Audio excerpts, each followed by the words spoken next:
De Dieu, loué soit Jésus-Christ. Aujourd'hui, nous célébrons le 33e dimanche du temps ordinaire année A.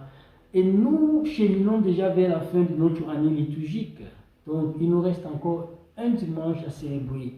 Et le texte de ce dimanche nous invite à méditer sur le thème de notre attachement à notre Dieu. Donc, nous devons nous attacher à Dieu, mais aussi nous devons travailler pour être fructueux dans le monde.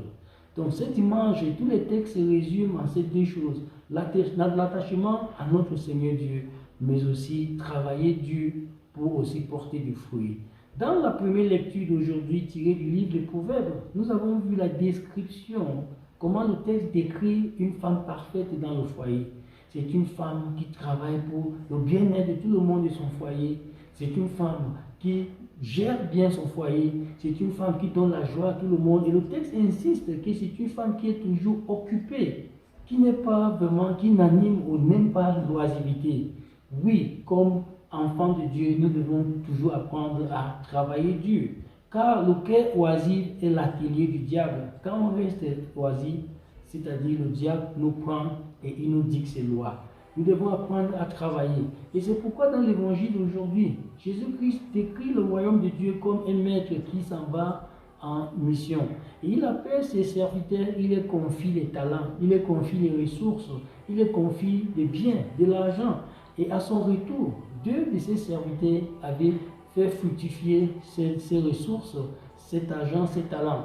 Mais il y a un qui accusait plutôt le maître et qui n'avait rien fait.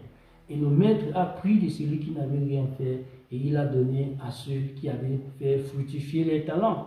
C'est pour nous dire que notre existence ici sur terre, c'est pour travailler dur et faire fructifier toutes les ressources, tous les dons et les talents que nous avons reçus de notre Seigneur, mais surtout rester attachés à notre Dieu, car notre inspiration et la force de travailler nous vient du Seigneur.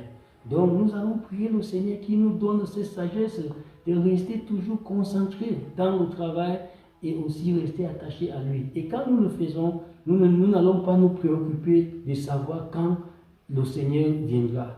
Car la deuxième lecture d'aujourd'hui, c'est pour nous dire qu'il viendra comme un bandit et personne ne connaît ni l'heure ni le jour. Mais quand on est vraiment occupé à travailler et aussi à rester attaché au Seigneur, la question de son retour ne nous dérangera pas. Donc prions qu'il nous donne la sagesse et la grâce de rester toujours travailler afin de faire fructifier tous les dons et talents que nous avons reçus du Seigneur pour la plus grande gloire de son nom et pour le salut des âmes. Bon dimanche à vous tous.